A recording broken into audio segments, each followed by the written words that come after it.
Ժորժան, Հայաստանում գրեթե ամբողջ ժողովուրդը գտնվում է վարկերի տակ, պաշտոնական թվերով 2.450.000 վարկառու ունենք։ Այսինքն դա նշանակում է, որ բացի երեխաներից բոլորը վարկերի տակ են։ Մի վարկը վերցնում են, որ մյուս վարկը փակեն։ Սա է իրականությունը։ Եվ այս ամենի ֆոնին Հայաստանում կան վաշխառու, թալանող վարկային կազմակերպություններ, որոնք 400, 500, 600%-ով սպառողական վարկեր են տալիս։ Դա ուղղակի ուղեղի մեջ չի կարող տեղավորվել, բայց դա իրականությունն է։ Կենտրոնական բանկը իբր սահմանում է տարեկան տոկոսադրույք, բայց այդ տոկոսադրույքը ուղղակի չի կրում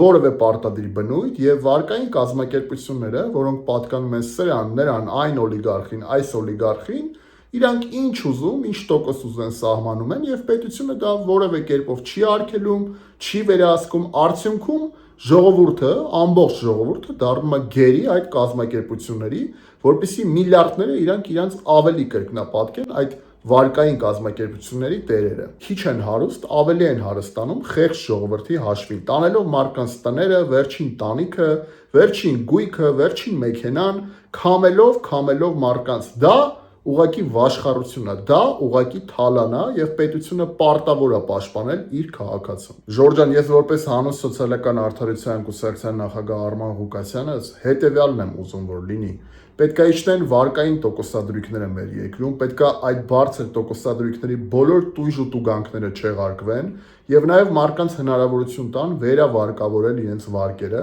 Մարդը կարողանում է տանել եւ մաս-մաս փակել, որտեղ իր գործերը ասենք լավացել է, մի քանի տարի առաջ վարկ է վերցրել, չի կարողանում փակել, ասում են միանգամից բեր տուր։ Մարդը չի կարող դա անել եւ իրանից իր գույքն են վերջին ուզում խլեն։ Դա անընդունելի է, այս 3 պահանջները մենք պարտավոր ենք առաջ տանել, իսկ պետությունը պարտավոր է ընդառաջել